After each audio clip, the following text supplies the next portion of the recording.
I am so disappointed. Sir, a nipa kauha yebe. Now they are doing politics here. Baby, I'm not going to be here. Say, and I want the whole world to know that after serving this constituency for 12 years, my constituency is the first born. So if I don't have the right to be here, I am leaving. Kudanya and Kwadati Musia, dear Jinaho, if you do no, yet me and you Sukudan be seen. You went crown. You was Sukudan who be baby, who do cross the beat, and let's dine ya Bapatani didn't wear gusso, and a day swap Tabrona and Dina for still young Kwadas Musia. It's your my bear pan, Ghana. Yes, yet a chirino, or my baby, just say your politicians, warm comfort. A dino issue warn and said Dino will be answering him. I don't know when we dine from. Who him said Dine baby, and happen and Monday, and I say, weekday, and Kwadawo school and Casamen at the back. Say, ya issue warning, say, will be a building. And Kwadane school mono, on bear the artists are one in our Mokano. Honorable Henry Coty, obey a great Accra regional minister, also catch a say, who did minister, no one where said there was such a project, also complete. Well, Free Berman, film. No name said there was such a project, now complete. Now, ye it's now in your way. We know MC and I'm more sad, and then I'm way fast. A bugu ye de, who free Ashen to my beginner say, a pamos upon. Oheneba Media for Efremu. I am Media Royals. Media Moadeshiano. Asiabana. Aintasamana. Amamlani Amani Mujmedie. Oheneba Media Betinete. Intama for Muntie. Muntie Nanyado. Right, Abusia Yama Haba and Fambra Oheneba Media. So, Mijisa Uwe, and say when you pay bedin combo. It's answer ye my Ghana no. A dear chinny and tias and for Friana, yempe and I see chili. And some day a tibipa, dear moo, they are no dinner.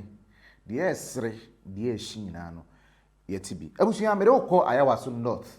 A year mention any more crying. Baby a fro say Accra New Town.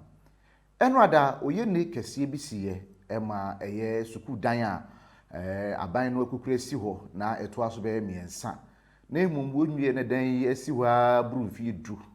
And rather the Dennis were bra, a yenipe ako bodom pimu, Musa Moka Kosum Yankupon, and a dino edrigus, any paisuma, and Namsum mummy and Sandy, a Womatuan and Anum one Siaduma, the door now so soon a prepra. A ho, Elcomo and I ebequa could. Madame Abassa, Bomadi Sober like my shena, would be in San Cabia for comments, bra. You be home come, or drink will be unwitting the Habania hair. Pine befaso, Naya Chicheria, mine on a minute messy nesita. Intia for drink brana ihiame pa medini nkofo da sebe na tap send and ebo ye chidom ni adontene ami atena se de enkomo na bro wadama yenhye ensem na se enwada na ekwasi da oba Ghana ha do edu kwasi da memene da ne fiada de agidi fo oman mu no sa bri pa ene bra won mu ekọ mu hia dan ahodo mu ekokoto sorry won mu nyankopon wo mu gini die na akopi mu ye Accra New Town so a ene na esewani nse o ka kire ye kan Accra New Town a woni a enim ho na woni mu no ben koko mlemle ebeni ma ne ade a ma mu bi importem ho na ho na Accra New Town wo de ba ala jo side woni nyina no ka price ha na abusuya Accra New Town Experimental Basic School na wo ho no aban no ye na dwene se wo si school dan ni bi aka ho na wo mo hye dan na se na ebrum fie du edan na si ho ensuo mu awie mu ni ade a kyese nya asem keto a edan no kwohwe se de na ayo a giga pa ene edan na ashuga ena asan achia ne panse sebe kan tete ho kotoso kwan so koka enya asem keto ene afranjo ka akranfa ne ho edan na achia ne panisi wo na nipa bi ye o madwene se ho no mo de wo mbekọ soro mu nyame ho no mbekọ asori akobọ mpaye esanse mu gidie mu ne ho ena nyankropo twedi ampo basa yi ado motie na woto nkyire nso gu wono musunti no dane da nyina mde ho ada ne hia dan mu na eno ade fofia nto ata no dware aba mu nti edan yi esi pini eboni mu ase ebugu za enkrofo so a na achese ye arehosem pa na busunya we nya bredi kan a edan abuagu nipa dom so sei agye bi kra nkwa efro mu sem na ase prepre binom ye beka ya fimpi mienu ni dumienu ewo eye enkran kro na ho achimota eye Malcolm dan ani si ho ejiguye ema sabre no nipa enam so hwere omo nkwa no na nipa bebre nipa be se dunan ena hwere omo nkwa 14 ena afi susu nipa be se 81 edi otwe baako eni piriprae me kai pa na ye brada a yes a Malcolm dan edwirigu won kan abontine so na nya asem keto na we so de eno nipa miensa ena hwere omo nkwa ma emu dunsia susu no eprepra trofo na busuya eno a yense ntwofo koduro na nya asem keto opani a wono ena o security a o he suku mu oda suku no na o hwe ho bo ho ban no ɔne ɛyɛ Adom FM sentwerɛfo di nkɔmmɔ ma yɛn soso no yɛn nsa ka bi yɛn kɔtie ɛbra na wɔbɔ amane sɛdeɛ incident ne sifa esiye na ɛdan no etimi dwiri gu yɛn tie no bra Into no any sense of PMO Accra New Town in Nanya Danya no Jurigu Accra New Town menya alaji ya na no a security and dino was swabe and civil maintaining in Dinkomalaji bibia bokodi any ending como a banisena a DC is seen now Hanumana Nami wo last floor all of a sudden just 4 seconds na bibia conform Nami ni madam for eti top nami nu eduane kuma nu omo no ayi kura ma yesu yeti commentary all of a sudden na ye confirm nti ejurigu no madam for so ejurigu yesu ba bim nu ba kuto ha nami mi wo mede na o shin finfin madam for so me sorry ye no na ma ti say madam for no kan tell say alaji ba wa mi alaji ba wa mi come and help so when I wake up I was looking where he was na block gugunu sukura mi yi block nu ba na mi hu ni ti asana mi be yi dwa no e da mi su asana na say madam for the one kasa na ayi no na ni ti ni na pai alaji how many years ni na efie ana say dan wa hweso. So we started around ending of 2011, 2012 during Atamis. It was get found. Na omodi ye. Inya ntiese mpanyefo de notice brem said dan you kram mfu besan san hodin pie nem no kwebe ne wo. Media meet around 4 weeks ago say on be juru dan. Ba ye said the notice by and can school no now intro exam. Because na this for ni be tinemu extra exams. Oh, even this Saturday from your classes for Kodanu. Now for the past 4 weeks na yeho headmaster no delight share hobby share because building na omu sua ade wo ye renovation wo so Kodanu ni bebia betra ko building no uncompleted building we do ye. Alaji one kasa say no what to say. I'm okay. I thank God. Only say I've lost my everything. Say na me di pu ye. Pabuanu kwa mi di wo bi ho. Say na me di pu if we been building. Me bibia. Who saw the bandage about one night? One had the ball na and I said doctor for police hospital for no mo ye man. No almost bibia. Mami drip. Mami tetanus, bibia, mami, paracetamol, injection, nina, si ya okay, mini madam for no. Abra alaje dan ni jurigu ye na uyi badam for no. O te sa fofo no bi tia mo ana. Say ye do for no. Ena ye see woman bi tie mu wo ho.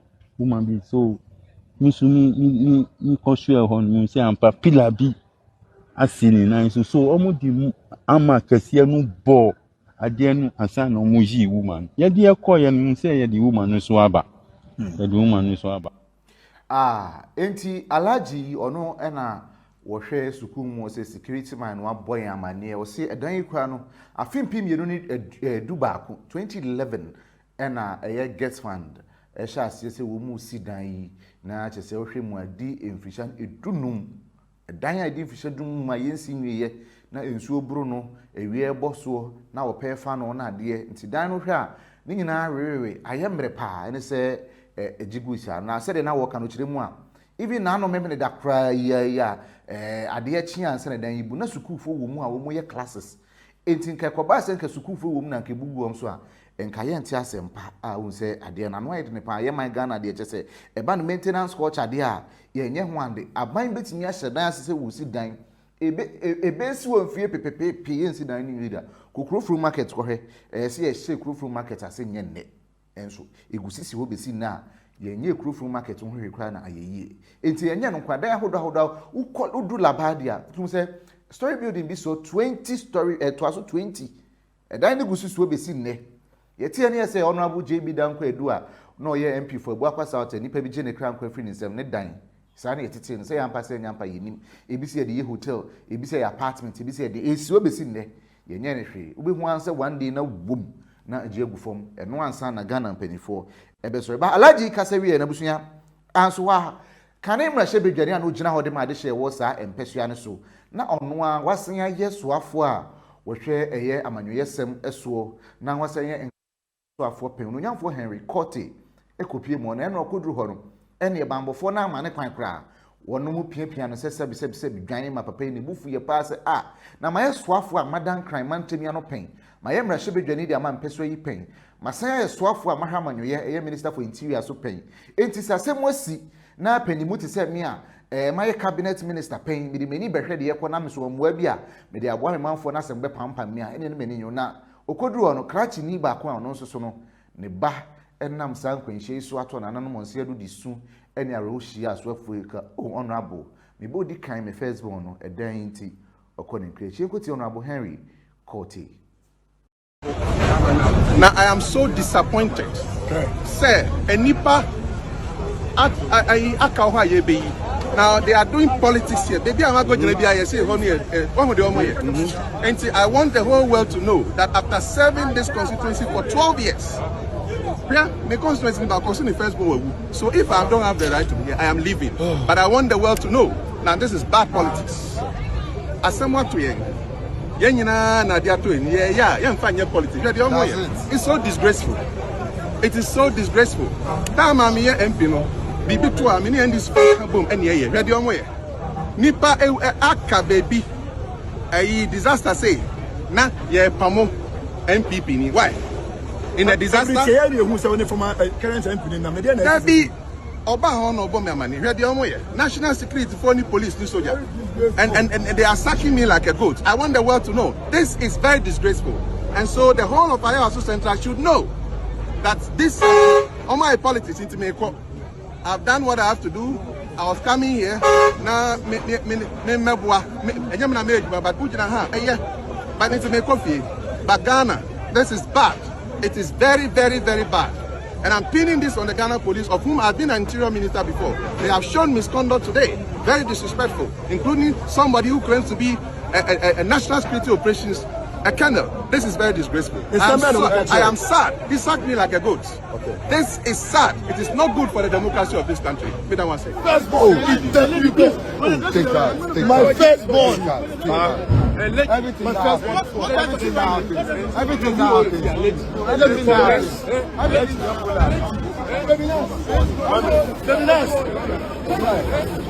Everything now. Oh, the first one, who? The first one, who?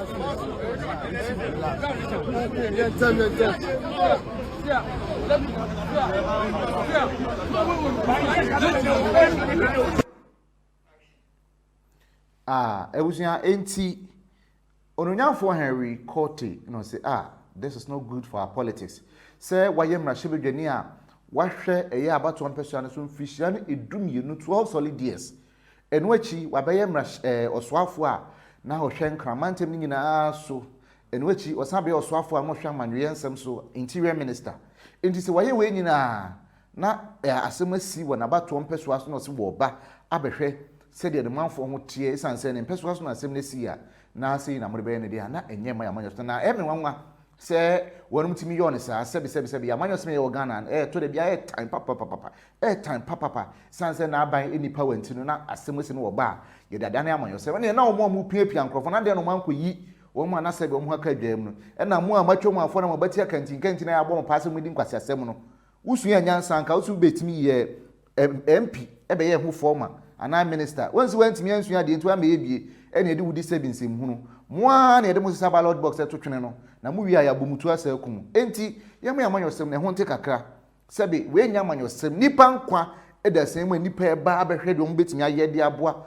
manfo na ma omo so ho atom no ne anya obi se media meye matwoman ti no mi si former MP ne kwan we ye de chichire man man ye enti na Ghana ne de ye da so ti baby ayeti na busua enso ho no mo a ya pampa monabo eye Henry Cote wie yi na eye Ghana vice president Her Excellency Jane na no poku agyeman so kudu na maame ni bu afu papa say eti dan say si o man Ghana mu na kyese hwan na ma kwan say enipa nkotere mu nkosua de na bisu nkotere mu nkoso mu nyankopon vice president bu afu pa na yenkotie Her Excellency Jane na no poku agyeman.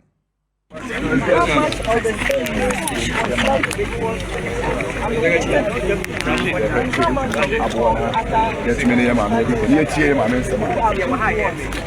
it's very important that we know.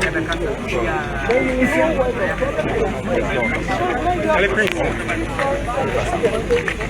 and who approved all of it? It was 2012. It doesn't matter where Get man, it's a get man. If it is wrong, it is wrong. It's a class.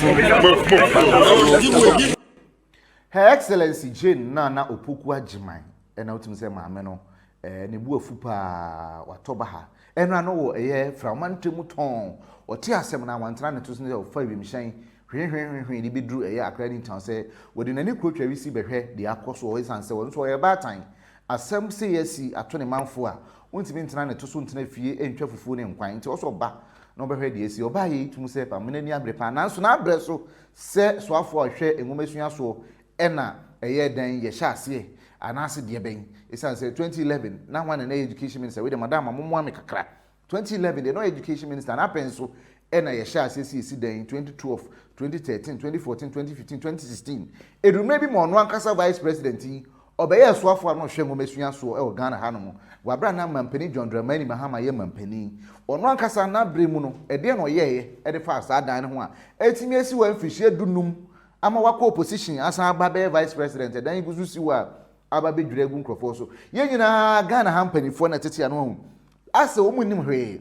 Aje asemasi ansana Woma dwene na bo mo so ahunu se ampa bibi ho we se ye na we nti former education minister is telling ye nyina say ono no nya we say get fund e wo dan si Accra New Town Experimental Basic School a e dan editoriate anti ke betimi ebu onya we former education minister so onya we onim say na bibi sa ho yo yate Honorable Henry Cote obey Greater Accra Regional Minister also catch say Odi minister no nya where said there was such a project also complete we free abem ni mfie mienu enti no nim said there was such a project na or complete you were the member of parliament for that same constituency now you MP enti na nya where we no MC na mo ho sa abe no e de na mo ye fa sa dan no ebugu ye de wo free fie ahyentoma abegina say ye pamo sa ponche na wo sen ka o mo de aba it show a chipam you sampa ye twachi it's as what be minister for the Greater Accra region what be MP for the same constituency what be interior minister na manuel nsem nyina hye wase enti dia na we ye fa asadan no afi no be you know they were sacking me like a goat mpo no say you akoko cause mu nyina na dwen papa ni mu nyina mutima amanyofo na vice president so no ebugu ye de wa be you know na me fa sa ma dachi ebetu obia ese wuso ensi ho a krati ne ba firimu yaya ne wosu honorable my first born are hopa onu so di sunhia honorable kwan ema abawa ba kun so onu so ye resident e won potem so kan na de to so di enti ha edan no timi dwiribu eye enipa so nei miensa ato nanano ne dunsia de wonum eprepra na won ye keka won so no eprepra edan we edan bia ye si wonyende dan ena akaban no etimi ye bi fa ho anka nde ye ndu be edui esan se Ghana problem ba kwa ye won se we aban bi ba no she project asia we nwie na the time so no kwa for no ba no nto aso edan we nyende dan 2012 if I'm not mistaken aban no for na another na ye no for no ba ye beto aso anka nde ye ndu be edui no edan si wa chen ye ne am ye na nyamia so se asem we nsi ende dwada cause kesi Jordan na ya yen sasempa esan say school nkola no bebre timi kotena se sua de bebre kotena se odi agro although say in dining see what say school nkola sua de omo but nkola de won timi stop here when it's break time I say na bebre de odi agro it's kesi enda Jordan do say de esi na ya de ya hwera Accra amanfo epra but kesi enda Jordan ya nka Ghana ya yen sasempa ye be sraban no ye be sraban ne pa we asem de wo say yin asem bi Ghana ha ya wo say ye ka abandoned buildings na na Dawson what you say Dawson aban that corner for buy was say man aban that na ya to no was aban for no be den go beto aso you work 80 negligence sa na dan bubugu nkrofo MPP ba mu wo mo e ba ye Bank of Ghana dan siwa enye hwe obi go see the new Bank of Ghana building e were rich Ministry of Finance no more building almost see fufro. Ministry of Foreign Affairs no more be almost see fufro. Just say any baby ministers never trend the see any baby kwa. Attorney General's office and Ministry of Justice. Woman see fufro shrepe jina ho hwehwe dan gene to be kase glass en kwa enso suku dan a enkwadati musu a de jina ho emfie dunum ye ntimi anwie suku dan be sin ne. Enye we nkwa o ye wo suku dan hodo bebre bi wudu nkurase bi enet dan ya ba pata na edi nua guso ene dan su ato abro na dan na for still ye nkwada ko musu ade uti classroom na wowo ayi ni ti no ne nam ho enkwada ti classroom na at dan chem ne nam ho enso ye ti oman mu ubedru Ghana ha ba bi enkwada ha etete form ti futuro mu ene esu ade ebinom tete ayi breaks a edi si dan su bi na esu ade eti oman be pa na Ghana na ye se ye tekere no oman be nie. Just say your politicians want comfort. And ye dwene ho. And ye say ministers for so. Na yasesa V8 convoy not them no akwaba no atwe pimpins no akwaba. Enra Samoku de to abla minister for foreign affairs.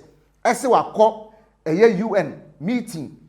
Enti no wo ba directors of Ministry of Finance foreign affairs wo nyina na mehia no airport. Ne mema na akwaba. What nonsense is this in this country?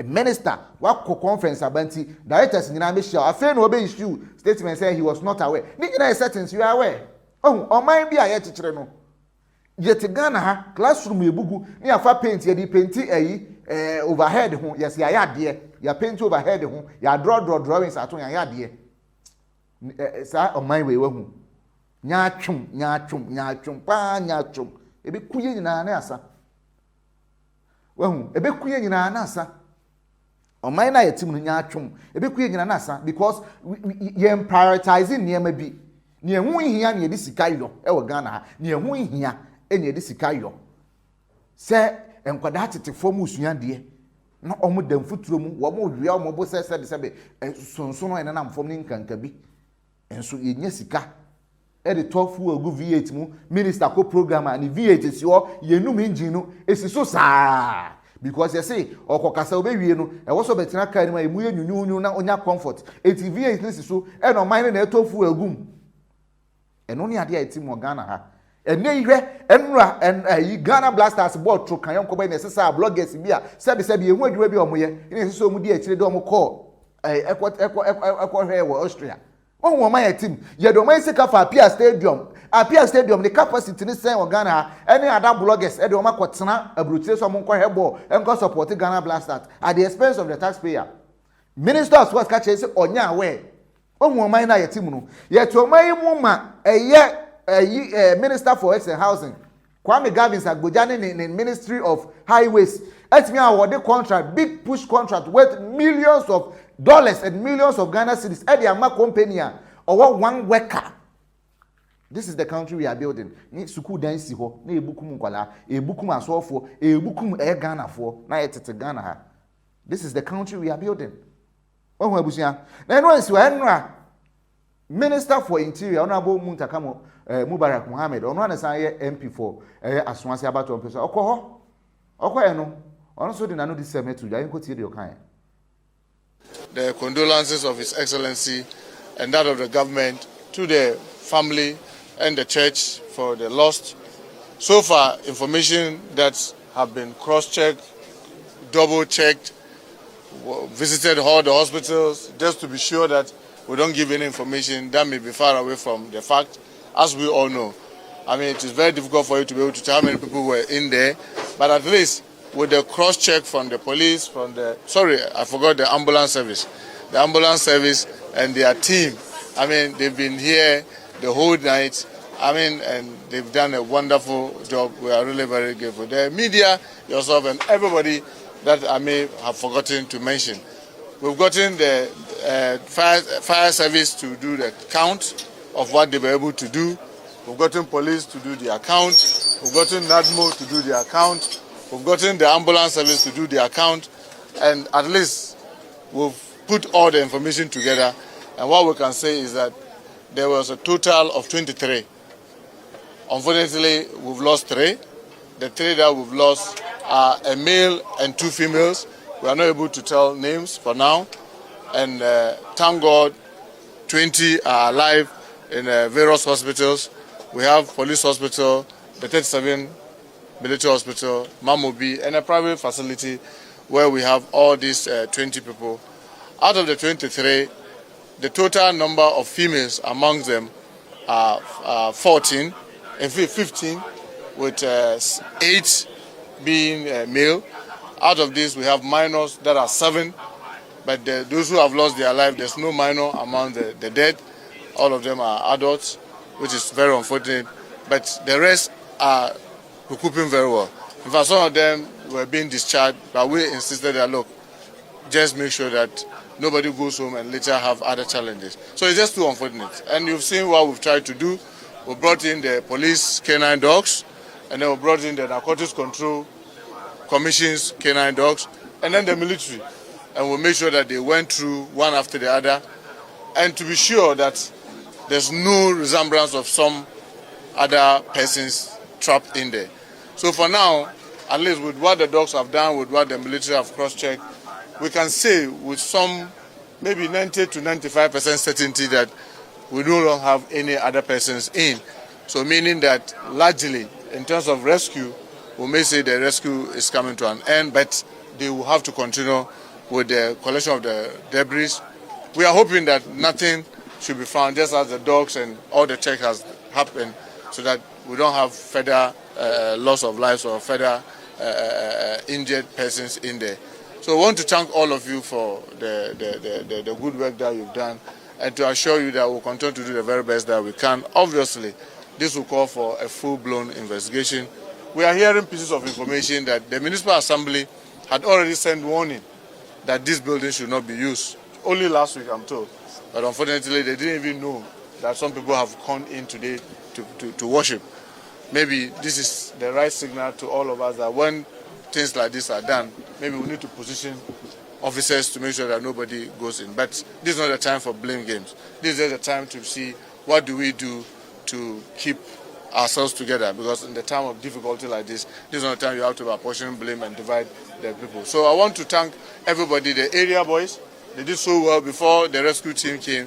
They on their own managed to do a lot, and we appreciate what they have done. So I want to thank you, the media, too, for your coverage. I mean, you've stayed all this long, just up to this point. So I want to thank you sincerely, and assure you that this is not at the end. This is just the beginning of many, many other things to happen. We need to investigate how did this happen, how can we prevent this from happening into the future. We need to collect all these debris and be able to get the school to run. So we do only thank God. I mean, I can't imagine that if this has happened on a Monday or some other day when the school, that could have been. So in all things, we need to thank God for what he has done for us. So I want to thank you sincerely for your time. Thank you so much. Yeah. Okay, we are your honor. Honorable Mohammed Muntaka Mubarak, Honorable Interior Minister. Now, I am Rashid di ma adishe wa aswase abatom persuasive ne ekotie no. Na wokase ayawaso North Municipal Assembly no edi kan issue warning edi amasemu bia nyuso build na Municipal Assembly no structural engineers na ho na MC na ankasa no munye serious ba ko say dan no mu issue warning say dan no obi ankyerem ade ne mu amu dan na ngu fom unim say dan ni bebu enye papa se nipa be entina mu no ade ne mu because dan na nsi content kro esi school compound a school building esi school compound enti mu ye dan a e de anke bebu apra nipa enka e happen and Monday and I say weekday a enkwada wo school anka say me na de beba say ya issue warning say mu bia nyuso building no. Look at this mediocrity. But that same say ya issue warning say mu bia nyuso building enti no na enkwada na wo school mu no on be had ante saa warning na amoka no ohu e dey micro na ye chechire ne basa say yo enso ha ehye kwankyerefo pani a wono da Ghana Education Service ano and di ne Professor Ernest Kofi Davis ono so abekasa esan say e ba ne saa na fam na wo esan say school dan ti ono so so odi mu akotene pa obekire mu ne ono no te ye ne de ohunu ne de sie ne de anamo a Ghana Education Service and the State Department and so no ede afa ehon. We are going to have an emergency meeting at the headquarters to look at lessons that could be learned going forward. So our estate department will meet the regional director and other regional directors to look at the structural integrity of uncompleted spaces that are being used currently to ensure that this does not happen in the future. We only thank God that it happened on a weekend. So for now, we have been properly briefed, and we are going to look at its implication going forward. Thank you. Okay. So in terms of inti asemunsi ansana yetuhwana mo dia feina Ghana Education Service omoni omo state department ne whatever engineers omo wono ekotena ase akwa emergency meeting na yaso ano yedas nka Ministry of Education building nankasa ene bugu muso a e ka menya kwan be emergency meeting wohu omai bia yetim na abusia asemu esi yi e asori fo na te school dem mo esua ade I raise a lot of questions say na munyankopon na mo som no na owehe ena dan ni bu no wanso dan ni mu amamo na dwiregu muso eprepre nipa bi ekunkum bi miensa minim so bi begina ba bi aka se omo mawu na nyame do omo pa na omo mu yere se na nyame do omo ana enra kro na asem foforo sansie wo kaso akwan so aso friend Resurrection Power and New Generation Church ehon so aso dan ja tomu a edere na ya tese sofo kita microphone na aso magina o se ewo Yesu din we jani num misi bibi ni wahu twini Jonas beka se bibi ni wahu bibi ni sabe o de yen hemra na ewi a bibi ni so be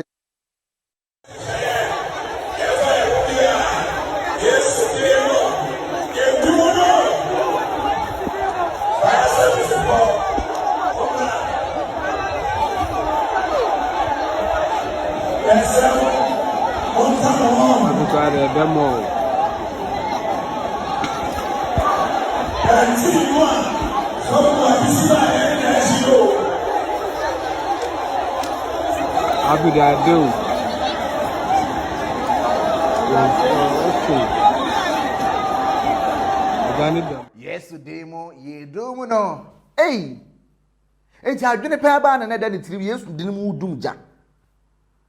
Now, said, the Omati or Babu Musa Shadrach Nimech been in the Nasiana. I don't know, Mamma Fire Service for Nancy and a man for you to dinner nuno. Oh, am I a team no do one of kind because then out there, Pena Seminar, Bonsana is an answer. I didn't need Juma. Oh, Yankopo, when you time must have 7 quasi a fool, Debbie. Yankopo, any time must have be a 1 minute. Yankopo, they are junior to trim. I'm a bruni, I used to have been so I build a fire tender. Ghana Bayante Fire Service say a jato baby I from no medumja. Ne just she house yes to dim Nana yes to dini no one the jato as already anymore. And now what I must yes to tiano. It's a man said I used to fear jato on wenu. Now where no namona be yes to dim yeduno. Bibinia dream will form the door. Religion tea. Bibini person by drinking aqua and him. Yenya sebia ma me mpanifoɔ no so gina hɔ na yetu yensa e so yetwa kuma wood moving ti yetu yensa yensa ne beda ne bibia kodum gya no ɔman ya yetim ne ntina mpanifoɔ no fa yenya hwɛ because adwene nankasa no enye papa se jato aso dem a ye be frɛ fire service oni gye say Yesu din mu yedum no eti Yesu din ne bedum gya na mom. Look at the country we are living in, Africa. Suya abusuya eti enu ade esi Ghana ha no ebi esre ebi ehu ebi ehyi ebi ebufu nanso be ne den yeben sa isan se moja na nananum hwegu na sa moja na nananum hwegu de che o man we de moja na ayekwa se sudi na aka moja bia ni hobio me de nkrofo da sebre ayo Oheneba Media ye mfase da PCA emu duru na emu hwam tap send enei wo me ne boye chidom ni adontene sikama ne ayeda ayefa ayehwam ayefo so e wo tap send so we bruchi na se Sika ba Africa tap send pacho unyan download ya ofa phone na no Play Store anase App Store na wako download yo hona bibia e kama obenya bonus ni bi kwa ka osika wa bra wo di promo code ye Oheneba ahyemu ebio wo mo rane eye another promo wo say win 100% cashback we no o send sika o tap send so a emfa say ebia na o send $1,000 a wo behwe di na say papa yi wa ya de $1,000 na send e kwa send wa de am fa free na che say we no tap send pay the bit me ayama unti me pa cho onu omu ni dwa anaso onu omu ni dwuma na bibia enye kama ma me fa mu si a ebre papa mu no ensam foforo bi asori a me san e de aba beda mo makra mu nyina Oheneba Ajeni Makunie the CEO of Oheneba Media me nuanom Ghana fo a mo Europe UK, Canada, and America. And me was send pebi de mao. So person will send this car, Emma Wabusiafo, and Wadofo Ghana, and na tap send the ana make come for amount. Na the mama ni ju mo kra ni say, omu rate was through. No charges. Afi wasa bo sika ho by mount. Say mobile money accounts, and our bank account, and I will send this kana kotumua. Sima krope. Na wansa kan Ghana. The only an say, obefa mobile phone, no akọ Play Store, and App Store, no download tap send app no egu phone so. Kayo say wo send dia, obebusa o promo code, and one say odo Oheneba keke no ahye ho. Wo Europe a obema €5, wo UK obema £5. Oh, America and Canada so ubenya $10 Oheneba keke nti. Na mo am wo UK no kra de me was sem debi de mamo. Ubetimi a create wallet account e wo tap send wo so. Ebre bi a rate ne be kosoro no. O dia de se ube save ska wo ho na ebre pem no se wo Ghana no be bia wo bia no na wo the wallet account no atto de opese de to bia. Tap send papa no. Oheneba Media for Efremu. Ayebo me say Media Royals. Media mu adehye no asebo ana enta semana amamla ni amane mu dwumadie Oheneba Media betenete enti amafo mu ntie ye na nyado.